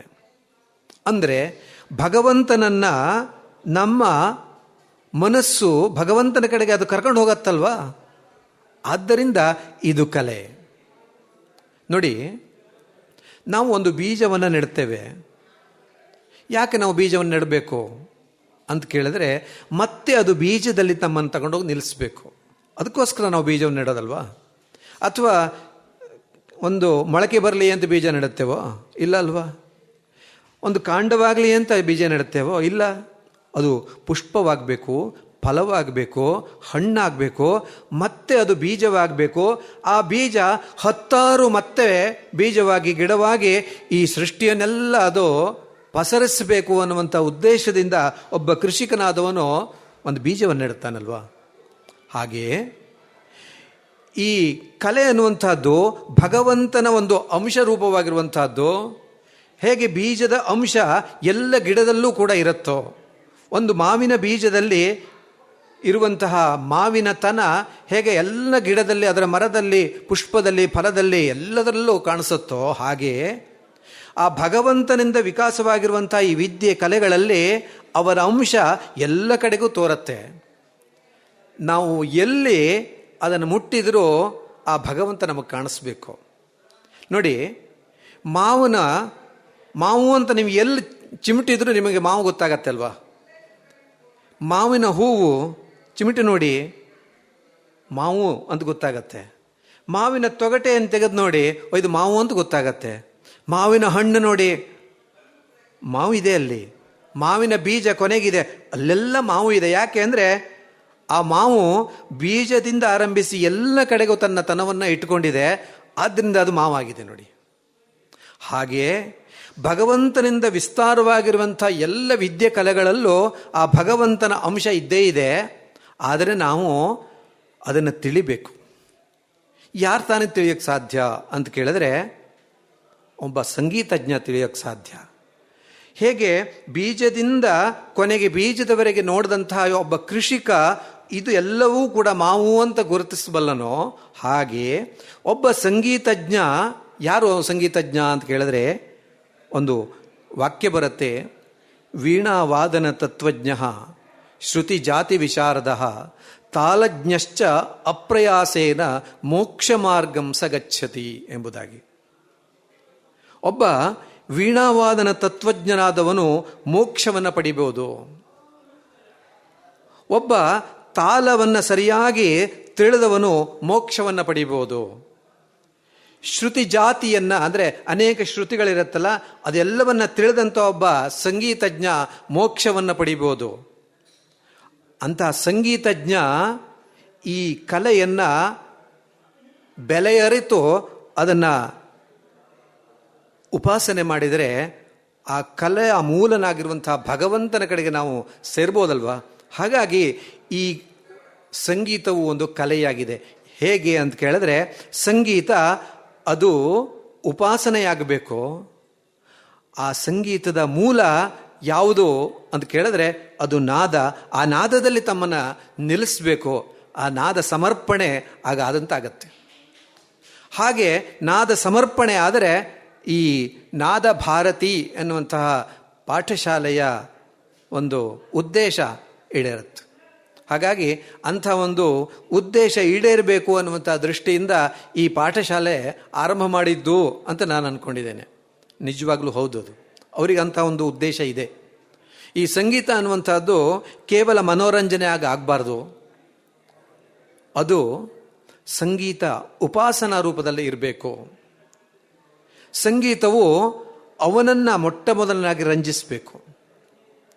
ನಾವು ಹಾಡಬೇಕಾದ್ರೆ ನಾವು ಮುಳುಗಬೇಕು. ಆಮೇಲೆ ಎಲ್ಲ ಪ್ರೇಕ್ಷಕರನ್ನ ತೇಲಿಸಬೇಕು. ತೇಲಿಸೋ ಇಲ್ಲ ಮುಳುಗಿಸೋ ಅಂತ ದಾಸರು ಹೇಳ್ತಾರಲ್ವ.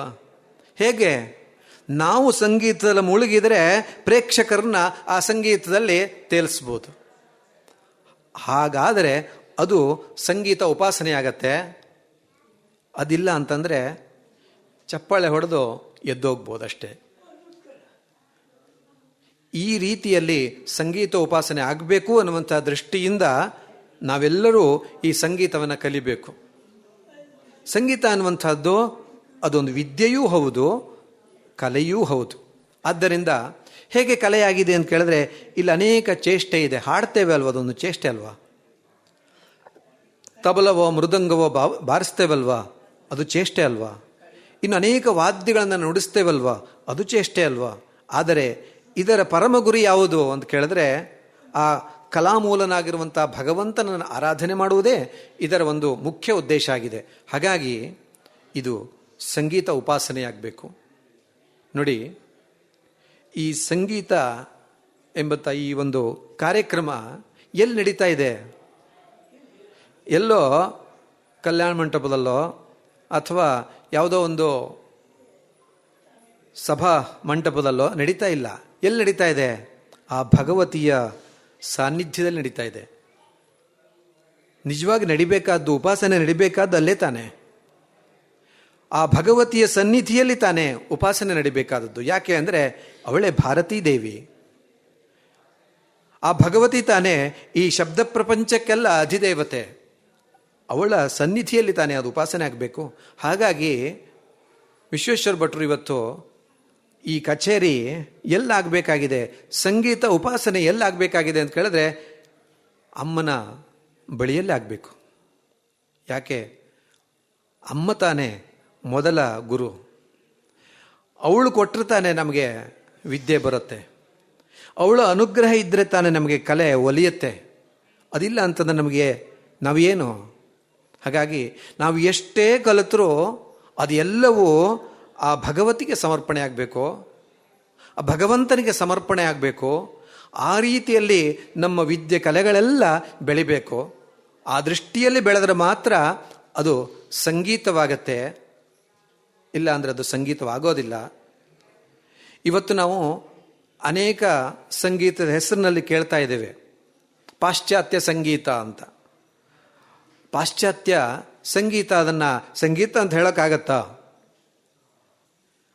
ಆದರೆ ನಮ್ಮ ಭಾರತೀಯರ ಸಂಗೀತದ ಉದ್ದೇಶ ಏನು ನೋಡಿ, ನಾನು ಹೇಳಿದ್ನಲ್ವಾ, ಇದೊಂದು ಉಪಾಸನೆ. ಇದು ನಮ್ಮ ಮನಸ್ಸನ್ನು, ನಮ್ಮ ಇಂದ್ರಿಯಗಳನ್ನು, ಆತ್ಮವನ್ನು ಒಂದು ಕಡೆಗೆ ಸೇರಿಸುವಂಥ ಕೆಲಸ ಮಾಡುತ್ತೆ. ಆದ್ದರಿಂದ ಇದು ಸಂಗೀತ. ಕೂರಿಸುವಂಥ ಕೆಲಸ ಮಾಡಿಸ್ಬೇಕೇ ಹೊರತು ಕುಣಿಸುವಂಥ ಕೆಲಸ ಮಾಡಬಾರ್ದು. ಸಂಗೀತದ ಹಿನ್ನೆಲೆ ಅದಕ್ಕಿರುವಂತಹದ್ದು. ನಮ್ಮ ಹಿರಿಯರೆಲ್ಲ ಸಂಗೀತವನ್ನು ಯಾತಕ್ಕೋ ಹೇಗೆ ನೋಡಿದ್ರು ಅಂತ ಕೇಳಿದ್ರೆ ಈ ದೃಷ್ಟಿಯಿಂದ ನೋಡಿದ್ರು ಸಂಗೀತವನ್ನು. ಆದ್ದರಿಂದ ನಮ್ಮ ಹಿರಿಯರ ಸಂಗೀತ ಯಾವ ರೀತಿಯಾಗಿತ್ತು ಅದನ್ನು ನಾವು ಮುಂದುವರಿಸಬೇಕು. ನಮ್ಮ ಪೀಳಿಗೆ, ತ್ಯಾಗರಾಜರಾಗಲಿ, ಇನ್ನೂ ಅನೇಕ ಸಂಗೀತಜ್ಞರಿದ್ದಾರಲ್ಲ, ಅವರೆಲ್ಲರ ಉದ್ದೇಶ ಏನು ಅಂತ ಕೇಳಿದ್ರೆ ಆ ರಾಮನನ್ನು ಕಾಣಬೇಕು, ಆ ಭಗವತಿಯನ್ನು ಕಾಣಬೇಕು, ಭಾರತೀ ದೇವಿಯನ್ನು ಕಾಣಬೇಕು ಅನ್ನುವಂಥ ಉದ್ದೇಶದಿಂದಲೇ ಈ ಸಂಗೀತ ಹೊರಟಿದ್ದು.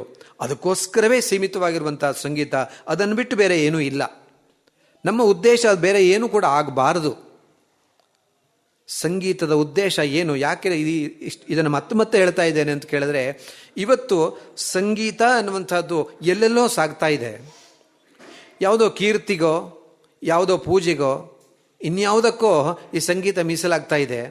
ಆದರೆ ಇದು ಅಷ್ಟಕ್ಕೆ ಮಾತ್ರ ಸೀಮಿತ ಆಗದೆ ಭಗವಂತನ ಉಪಾಸನೆಗೆ ಸೀಮಿತವಾಗುವಂಥ ಒಂದು ವಿದ್ಯೆ ಆಗಬೇಕು, ಅಂಥ ಒಂದು ಕಲೆ ಆಗಬೇಕು. ಹಾಗಾದರೆ ಅದು ನಿಜವಾದ ಸಂಗೀತ ಆಗತ್ತೆ. ಹಾಗಾಗಲಿ ಎಂಬುದಾಗಿ ಭಾವಿಸ್ತಾ ಇವತ್ತಿನ ಸಂಗೀತ ಕಾರ್ಯಕ್ರಮ ಆ ನಿಟ್ಟಿನಲ್ಲಿ ನಡೆದಿದೆ. ಯಾಕೆ ಅಂದರೆ ಅದು ಭಗವತಿಯ ಸಾನ್ನಿಧ್ಯದಲ್ಲಿ ನಡೆದಿದೆ. ಹಾಗಾಗಿ ಅವಳಿಗೆ ಅದು ಸಮರ್ಪಿತವಾಗ್ತಾ ಇದೆ, ಸಮರ್ಪಿತವಾಗಬೇಕು. ಹೆಸರೇ ನಾದ ಸಮರ್ಪಣೆ, ನಾದಕ್ಕೆ ಸಮರ್ಪಣೆ. ಅದು ಅಂದರೆ ಆ ಭಗವಂತನ ಇನ್ನೊಂದು ರೂಪವಾಗಿರುವಂತಹ, ಶಬ್ದರೂಪವಾಗಿರುವಂತಹ ನಾದ ಏನಿದೆಯೋ ಅದಕ್ಕೆ ಸಮರ್ಪಿತವಾದರೆ ಅದು ನಾದ ಸಮರ್ಪಣೆ ಅಂತಾಗತ್ತೆ. ನಾದ ಸಮರ್ಪಣೆ ಆದರೆ ಇನ್ನೇನಾಗಬೇಕಾಗಿದೆ? ಎಲ್ಲವೂ ಆದಂತೆ. ಶಬ್ದ ಬ್ರಹ್ಮಣಿ ನಿಷ್ಣಾತಃ ಪರಬ್ರಹ್ಮಾಧಿಗಚ್ಚತಿ. ಯಾರು ಆ ಶಬ್ದಬ್ರಹ್ಮ ರೂಪವಾಗಿರುವಂಥ ನಾದದಲ್ಲಿ ತಲ್ಲೀನನಾಗ್ತಾನೋ ಅವನು ಭಗವಂತನಲ್ಲಿ ತಲ್ಲೀನಾದಂತೆ ಆಗತ್ತೆ. ಒಬ್ಬ ವ್ಯಕ್ತಿಯನ್ನು ಕರಿಬೇಕು ಅಂತಂದರೆ ಅವನ ಹೆಸರು ಏನಿದೆಯೋ ಅವನು ಕರೆದ್ರೆ ಅವನು ಹೂಗುಡ್ತಾನಲ್ವ. ಅದೇ ಇನ್ಯಾರೋ ಹೆಸರು ಕರೆದ್ರೆ ಅವನು ಹೂಗುಟ್ಟಕ್ಕೆ ಸಾಧ್ಯನಾ? ಹಾಗಾಗಿ ಆ ಭಗವಂತನ ಕರಿಬೇಕು ಅಂತಂದರೆ ಅವನ ಹೆಸರನ್ನು ಕರಿಬೇಕಲ್ವ. ಅದು ಯಾವುದು? ಅತ್ಯಂತ ಹತ್ತಿರವಾಗಿರುವಂಥ ಹೆಸರು ಪ್ರಣವ. ಆ ಪ್ರಣವದಿಂದಲೇ ವಿಕಾಸವಾಗಿರುವಂತಹದ್ದು ಈ ನಾದ, ನಾದದಿಂದಲೇ ವಿಕಾಸವಾಗಿರುವಂತಹದ್ದು ಈ ಸಂಗೀತ. ಸಂಗೀತಕ್ಕೆ ಮೂಲವಾಗಿರುವಂತಹದ್ದು ಸಾಮವೇದ, ಸಾಮವೇದದ ಮುಂದಿನ ವಿಕಾಸವೇ ಈ ಸಂಗೀತ. ಅತ್ಯಂತ ವಿಶಿಷ್ಟವಾಗಿರುವಂಥ ವಿದ್ಯೆ. ಯಾಕೆ ಅಂತ ಕೇಳಿದ್ರೆ ಸಂಗೀತದಲ್ಲಿ ಅತ್ಯಂತ ಪ್ರಧಾನವಾಗಿ ಎರಡು ಸಂಗೀತ ಅಂತ ಹೇಳ್ತಾರೆ. ಒಂದು ಮಾರ್ಗಿ ಸಂಗೀತ, ಇನ್ನೊಂದು ದೇಶಿ ಸಂಗೀತ ಅಂತ. ಇದನ್ನು ಹೇಳಬೇಕಾಗಿತ್ತು. ಅತ್ಯಂತ ಎರಡು ಪ್ರಧಾನವಾಗಿರುವಂಥ ಮಾರ್ಗ ಸಂಗೀತದಲ್ಲಿ. ಒಂದು ಮಾರ್ಗಿ ಸಂಗೀತ, ಇನ್ನೊಂದು ದೇಶಿ ಸಂಗೀತ ಅಂತ. ಯಾವ ಸಂಗೀತವು ನೇರವಾಗಿ ಭಗವಂತನ ರಂಜಿಸುವಂಥದ್ದಾಗತ್ತೋ ಅದಕ್ಕೆ ಮಾರ್ಗಿ ಸಂಗೀತ ಅಂತ ಹೇಳಿಸರು. ಇನ್ನೊಂದು ಕೇವಲ ಇಂದ್ರಿಯವನ್ನು ಮಾತ್ರ ರಂಜಿಸುವಂಥದ್ದು ಯಾವುದಿದೆಯೋ ಅದಕ್ಕೆ ದೇಶಿ ಸಂಗೀತ ಅಂತ ಹೆಸರು. ಹಾಗಾಗಿ ಈ ದೇಶಿ ಸಂಗೀತ ಆದರೂ ಕೂಡ ಅದು ಕೇವಲ ಇಂದ್ರಿಯ ರಂಜನೆಯಾಗದೆ, ಮನೋರಂಜನೆಯಾಗದೆ, ಅದು ಭವಭಂಜನೆಯಾಗುವುದರ ಮೂಲಕ ಆ ಭಗವಂತನನ್ನು ರಂಜಿಸುವಂಥದ್ದಾದರೆ ಅದು ದೇಶಿ ಸಂಗೀತವೂ ಮಾರ್ಗ ಸಂಗೀತದಲ್ಲಿ ಕೊನೆಗೊಳ್ಳುವಂತಾದರೆ ಅದು ನಿಜವಾದ ಸಂಗೀತ ವಿದ್ಯೆ ಆಗತ್ತೆ, ಅದು ನಿಜವಾದಂತಹ ಸಂಗೀತ ಕಲೆಯಾಗತ್ತೆ. ಆ ದೃಷ್ಟಿಯಿಂದ ನಾವೆಲ್ಲರೂ ಕೂಡ ಸಂಗೀತ ಉಪಾಸನೆಯನ್ನು ಮಾಡಬೇಕು. ಆ ದೃಷ್ಟಿಯಿಂದ ನಾವು ಸಂಗೀತ ಅಭ್ಯಾಸವನ್ನು ಮಾಡಬೇಕು. ಆ ದೃಷ್ಟಿಯಿಂದ ಸಂಗೀತವನ್ನು ನಾವು ಕಲಿಬೇಕು, ನಮ್ಮದಾಗಿಸ್ಕೊಳ್ಬೇಕು. ಮೊದಲನೇ ಗುರಿ ನಾವು ಸಂಗೀತದಿಂದ ಉದ್ಧಾರ ಆಗಬೇಕು. ಮೊಟ್ಟ ಮೊದಲನೇ ಗುರಿ ಯಾವುದು? ಸಂಗೀತದಿಂದ ನಾವು ಉದ್ಧಾರ ಆಗಬೇಕು. ನಮ್ಮ ಮನಸ್ಸಿಗೆ ಸಂಗೀತ ಶಾಂತಿ ಕೊಡ್ತಾ ಇದೆಯೋ ಅನ್ನೋದನ್ನು ಗಮನಿಸ್ಕೋಬೇಕು. ಹಾಗಾದರೆ ಸಂಗೀತ ಸಾರ್ಥಕವಾಗ್ತಾ ಇದೆ, ಸಂಗೀತ ಸರಿಯಾದ ದಾರಿಯಲ್ಲಿ ಹೋಗ್ತಾ ಇದೆ ಅಂತ ಅರ್ಥ. ಅದು ನಮಗೆ ಸಮಾಧಾನ ಕೊಡ್ತಾ ಇಲ್ಲ, ನಮಗೆ ಸಂತೋಷವನ್ನು ಕೊಡ್ತಾ ಇಲ್ಲ, ಶಾಂತಿಯನ್ನು ಕೊಡ್ತಾ ಇಲ್ಲ ಅಂತಂದರೆ ಇನ್ನು ಯಾರಿಗದು ಕೊಟ್ಟು ಏನು ಪ್ರಯೋಜನ? ಹಾಗಾಗಿ ಮೂಲತಃ ನಮಗೆ ಸಮಾಧಾನವನ್ನು ಕೊಡುವಂಥ ರೀತಿಯಲ್ಲಿ ಆ ಸಂಗೀತವನ್ನು ಉಪಾಸನೆ ಮಾಡುವಂತಾಗಲಿ. ಆ ರೀತಿಯಲ್ಲಿ ನಮ್ಮ ಮಕ್ಕಳು ಮುಂದಿನ ಪೀಳಿಗೆ ಬೆಳೀಲಿ ಎಂಬುದಾಗಿ ನಾನು ಆ ಭಗವತಿಯಲ್ಲಿ ಪ್ರಾರ್ಥನೆ ಮಾಡಿಕೊಳ್ತಾ, ಏನೋ ಒಂದೆರಡು ಮಾತುಗಳನ್ನು ಈ ಸಂದರ್ಭದಲ್ಲಿ ಆಡೋದಕ್ಕೆ ಅವಕಾಶ ಆಯಿತು. ಅವಕಾಶ ಮಾಡಿಕೊಟ್ಟಂತಹ ದೇವಿ ಭಗವತಿ ಕರಿಕಾನ ಪರಮೇಶ್ವರಿ ಅಮ್ಮನಿಗೆ ಸಾಷ್ಟಾಂಗ ಪ್ರಾಣ ಪ್ರಣಾಮಗಳನ್ನು ಮೊದಲನೇದಾಗಿ ಮಾಡ್ತಾ, ಇದಕ್ಕೆ ಕಾರಣವಾಗಿರುವಂತಹ ಈ ನಾದಭಾರತಿ ಸಂಗೀತ ಪಾಠಶಾಲೆಯ ಸಂಗೀತಜ್ಞರಾದ ವಿಶ್ವೇಶ್ವರ ಭಟ್ಕರ್ ಅವರಿಗೂ ನನ್ನ ಹಾರ್ದ ಕೃತಜ್ಞತೆಗಳನ್ನು ಸಲ್ಲಿಸ್ತಾ, ಇಷ್ಟೊತ್ತನಕ ಈ ವಿಷಯದ ಬಗ್ಗೆ ಒಂದೆರಡು ಮಾತುಗಳನ್ನು, ನನಗೆ ತಿಳಿದಂಥ ಮಾತುಗಳನ್ನು ತಮ್ಮ ಜೊತೆ ಹಂಚಿಕೊಂಡಿದ್ದೇನೆ. ಪ್ರೀತಿಯಿಂದ ಆಲಿಸಿದಂಥ ತಮಗೆಲ್ಲರಿಗೂ ಕೂಡ ಅನಂತ ಧನ್ಯವಾದಗಳನ್ನು ಹೇಳ್ತಾ, ನಾನೇನು ಒಂದೆರಡು ಮಾತುಗಳನ್ನು ಹೇಳಿದ್ನೋ, ಏನಾದರೂ ಒಂದೆರಡು ಮಾತುಗಳು ಒಳ್ಳೆಯದು ಬಂದರೆ ಅದು ನನ್ನ ಗುರು ಕೊಟ್ಟಿದ್ದು. ಹಾಗಾಗಿ ಈ ಎಲ್ಲ ಒಳ್ಳೆಯ ಮಾತುಗಳು ಆ ಗುರುವಿಗೆ ಸಮರ್ಪಿಸ್ತಾ, ಈ ಮಾತುಗಳು ಯಾರಿಂದ ಆ ಗುರು ಪರಂಪರೆಯಿಂದ ನನ್ನವರೆಗೆ ಬಂತೋ ಆ ಎಲ್ಲ ಗುರು ಪರಂಪರೆಗೂ ನನ್ನ ಕೃತಜ್ಞತೆಗಳನ್ನು ಸಲ್ಲಿಸ್ತಾ, ಮತ್ತೊಮ್ಮೆ ತಮ್ಮೆಲ್ಲರಿಗೂ ಹಾರ್ದ ಧನ್ಯವಾದಗಳನ್ನು ಹೇಳ್ತಾ, ಈ ಒಂದೆರಡು ಮಾತುಗಳನ್ನು ಆ ಭಗವಂತನ ಚರಣಕ್ಕೆ ಅರ್ಪಿಸ್ತಾ ಇದ್ದೇನೆ. ಕಾಯೇನ ವಾಚಾ ಮನಸಾ ಇಂದ್ರಿಯೈರ್ವಾ ಬುದ್ಧ್ಯಾ ಆತ್ಮನಾ ವಾ ಪ್ರಕೃತೆ ಸ್ವಭಾವಾತ್ ಕರೋಮಿ ಯದ್ಯತ್ ಸಕಲಂ ಪರಸ್ಮೈ ನಾರಾಯಣಾಯೇತಿ ಸಮರ್ಪಯಾಮಿ. ತಮ್ಮ ಮಾತಿನಿಂದ ಸಂಗೀತವನ್ನು ಕೇಳಿದಷ್ಟೇ ನಮಗೆ ಒಂದು ತಾದಾತ್ಮ್ಯತೆ ಉಂಟಾಗಿದೆ ಅಂತ ಮಾತ್ರ ನಾನು ಹೇಳ್ಬೋದು. ಈ ಎಲ್ಲ ವಿಷಯಗಳು ವಿಶೇಷವಾಗಿ ನಮ್ಮ ವಿದ್ಯಾರ್ಥಿಗಳಿಗೆ ಉಪಯೋಗ ಆಗಿದೆ, ಆಗ್ತದೆ, ಆಗಬೇಕು. ಹಾಗಾಗಿ ತಾವು ಆಗಮಿಸಿ ಇಷ್ಟೊತ್ತು ಕಾದು ತಮ್ಮ ಒಂದು ಪ್ರವಚನವನ್ನು ನಡೆಸಿಕೊಟ್ಟಿದ್ದೀರಿ. ಹಾಗಾಗಿ ತಮಗೆ ನಮ್ಮ ಸಂಗೀತ ಪಾಠಶಾಲೆಯ ಪರವಾಗಿ, ಕರಿಕಾನಮ್ಮ ದೇವಿ ಟ್ರಸ್ಟ್ ಪರವಾಗಿ ಹಾಗೂ ಸೇರಿದ ಸಮಸ್ತ ಎಲ್ಲರ ಪರವಾಗಿ ವಂದನೆಗಳೊಂದಿಗೆ ಕೃತಜ್ಞತೆಗಳನ್ನು ಭಾವಿಸ್ತಾ ಇದ್ದೇನೆ. ನಮಸ್ಕಾರ. ವೇದಿಕೆಯಲ್ಲಿ ನಮ್ಮೊಂದಿಗೆ ವೇದ ವಿದ್ವಾನ್ ಶಶಿಧರ್ ಭಟ್ರವರು ಇದ್ದಾರೆ. ಒಂದೆರಡು ಮಾತುಗಳನ್ನು ಆಶೀರ್ವಾದಪೂರ್ವಕವಾಗಿ ಹೇಳಬೇಕಾಗಿ ವಿನಂತಿ ಮಾಡ್ತಾ ಇದ್ದೇನೆ.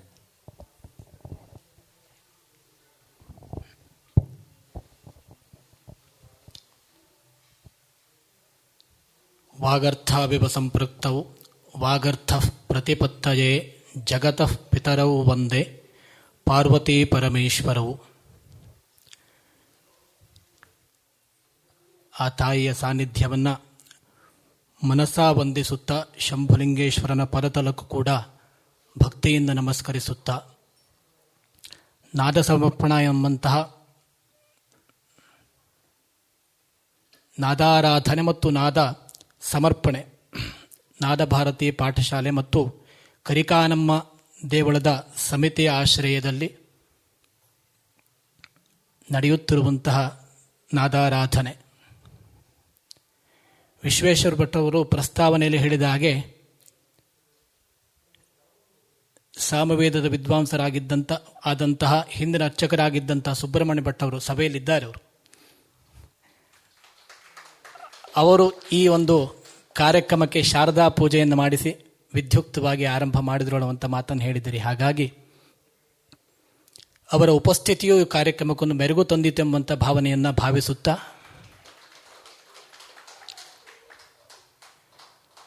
ಸಂಗೀತದ ಉಪಾಸನೆ ಕುರಿತಂತೆ ವಿದ್ವಾಂಸರಾದಂಥ ನರಸಿಂಹ ಭಟ್ರು ಅತ್ಯಂತ ವಿಸ್ತಾರವಾಗಿ ಮನಮುಟ್ಟುವಂತೆ ವಿಷಯವನ್ನು ತಿಳಿಸಿದ್ದಾರೆ, ಮಂಡಿಸಿದ್ದಾರೆ.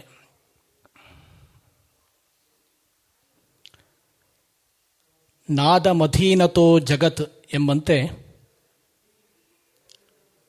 ದೇವರ ಶಬ್ದರೂಪ ನಾದ ಜಗತ್ತಿನಲ್ಲಿ ನಿಗೂಢವಾಗಿ ಅಂದರೆ ಅನಾಹತ ಶಬ್ದ ಅಂತ ಓಂಕಾರವಾದರೆ ಅದರ ವಿಸ್ತಾರ ರೂಪ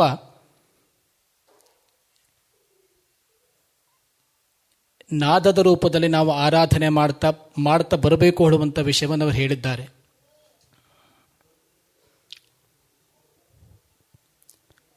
ತ್ಯಾಗರಾಜರ ಹೆಸರನ್ನು ಕೂಡ ಅವರು ಉಲ್ಲೇಖಿಸಿದರು.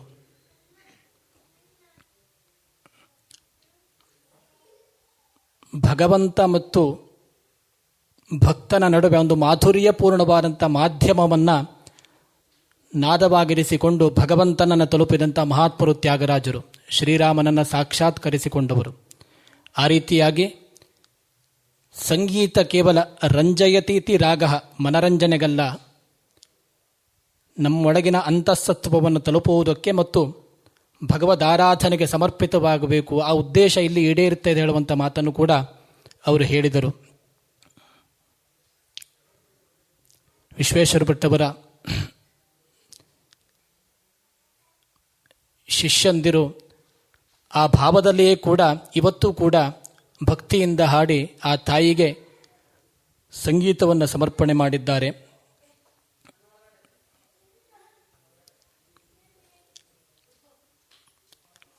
ಹಿಂದಿನಿಂದ ನೋಡಿದಾಗಲೂ ಕೂಡ ಶ್ರೀಕೃಷ್ಣನ ಕೊಳಲಿನ ನಾದಕ್ಕೆ ಇಡೀ ಜಗತ್ತೇ ತನ್ಮಯವಾಗುತ್ತಿತ್ತು ಎಂಬಂಥ ಮಾತನ್ನು ನಾವು ಮಹಾಭಾರತದಲ್ಲಿ ಕೇಳ್ತೇವೆ. ಶ್ರೀರಾಮಾಯಣವನ್ನು ಮೊಟ್ಟ ಮೊದಲು ಕುಶಲವರು ಗಾನದ ರೂಪದಲ್ಲಿ ಅದನ್ನು ತಂದೆಯ ಮುಂದೆ ಪ್ರಸ್ತುತಪಡಿಸಿದರು. ಹಾಗಾಗಿ ಇಲ್ಲೆಲ್ಲವೂ ಕೂಡ ಈ ಸಂಗೀತ ಹೇಳುವಂಥದ್ದು ನಾದಮಯವಾಗಿ ಭಗವಂತನನ್ನು ತಲುಪುವುದಕ್ಕೆ ಮೂಲ ಉದ್ದೇಶ ಅದೇ ಅಂತ ನಮಗೆ ಗೊತ್ತಾಗ್ತದೆ. ಇದನ್ನು ಕೂಡ ಹೇಳಿದ್ರು ಅವರು, ಮಾರ್ಗ ಮತ್ತು ದೇಶಿ ಅಂತ. ಹಾಗಾಗಿ ಸಂಗೀತ ಮನಸ್ಸಿನ ವಿಕಾಸಕ್ಕೆ ಪೂರಕವಾಗಿರಬೇಕು ಹೊರತಾಗಿ ವಿಕಾರಕ್ಕಲ್ಲ ಎಂಬಂಥ ಮಾತನ್ನು ವಿದ್ಯಾರ್ಥಿಗಳಿಗೆ ತಿಳಿಸಿದರು. ಆ ನಿಟ್ಟಿನಲ್ಲಿ ನೀವು ಕೂಡ ಅತ್ಯಂತ ಶುದ್ಧವಾದ ಸಂಗೀತವನ್ನು ಅಧ್ಯಯನ ಮಾಡ್ತಾ ಇದ್ದೀರಿ. ಮುಂದೂ ಕೂಡ ಇದು ಯಶಸ್ಸಿನ ತುದಿಗೆ ಏರ್ತದೆ ಹೇಳುವಂತಹ ಒಂದು ನಂಬಿಕೆ ಕೂಡ ನಮ್ಮದು. ಆ ತಾಯಿ ಪರಮೇಶ್ವರಿ ನಿಮ್ಮ ಸಂಗೀತದ ಬದುಕನ್ನು ಇನ್ನೂ ಉಜ್ವಲಗೊಳಿಸಲಿ. ಇದನ್ನು ಈ ಹೊಣೆ ಹೊತ್ತಿರುವಂತಹ ವಿಶ್ವೇಶ್ವರ ಭಟ್ಟವರಿಗೂ ಇನ್ನೂ ಹೆಚ್ಚಿನ ಶಿಷ್ಯಂದಿರು ಕೂಡ ಅವರ ನಾದಭಾರತಿ ಪಾಠಶಾಲೆಗೆ ಬಂದು ಅಧ್ಯಯನ ಮಾಡುವಂತಾಗಲಿ. ಆ ನಿಟ್ಟಿನಲ್ಲಿ ವರ್ಷವೂ ಕೂಡ ನಾದ ಸಮರ್ಪಣೆಯಲ್ಲಿ ಹಲವಾರು ವಿದ್ಯಾರ್ಥಿಗಳು ಈ ನಾದ ಸಮರ್ಪಣೆ ಮಾಡುವಂತಾಗಲಿ. ಅವರ ಸಂಗೀತದ ಬದುಕು ಮಾಧುರ್ಯಪೂರ್ಣವಾಗಿ ಹೊರ ಹೊಮ್ಮುತ್ತಾ ಇರಲುವಂತಹ ಆಶಯದ ಮಾತಿನೊಂದಿಗೆ ಇದಕ್ಕೆ ಅವಕಾಶ ಕೊಟ್ಟಂತಹ ವಿಶ್ವೇಶ್ವರ ಭಟ್ಟವರಿಗೂ ನನ್ನ ಧನ್ಯವಾದನ ಸಮರ್ಪಿಸುತ್ತಾ 2 ನುಡಿಗಳನ್ನು ಆ ತಾಯಿಯ ಪದತಲಕ್ಕೆ ಸಮರ್ಪಣೆ ಮಾಡ್ತಾ ನನ್ನ ಮಾತಿಗೆ ಉಪಸಂಹಾರ ಹೇಳ್ತೇನೆ. ನಮಸ್ಕಾರ.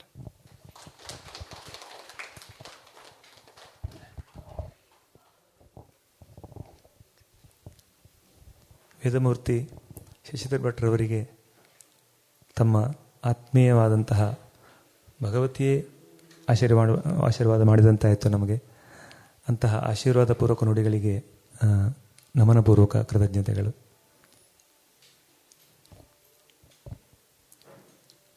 ದಯವಿಟ್ಟು ವೇದಮೂರ್ತಿ ಸುಬ್ರಹ್ಮಣ್ಯ ಭಟ್ಟರು ಇಲ್ಲಿ ಬರಬೇಕು. ವೇದಿಕೆಯಲ್ಲಿರುವ ಮಹನೀಯರಿಗೆ ಸ್ಮರಣಿಕೆಯನ್ನು ಕೊಟ್ಟು ಗೌರವಿಸಬೇಕಾಗಿ ಪ್ರಾರ್ಥನೆ ಮಾಡ್ತಾ ಇದ್ದೇನೆ.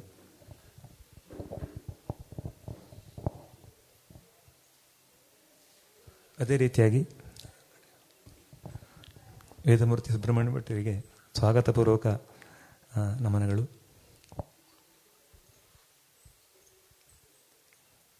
ಶ್ರೀಯುತ ನರಸಿಂಹ ಭಟ್ರವರಿಗೆ, ಅಧ್ಯಕ್ಷರಾದಂತಹ ಶ್ರೀಯುತ ವಿಷ್ಣು ಭಟ್ರವರಿಗೆ, ಈ ರೀತಿಯಾಗಿ ವೇದಮೂರ್ತಿ ಶಶಿಧರ ಭಟ್ರವರಿಗೆ,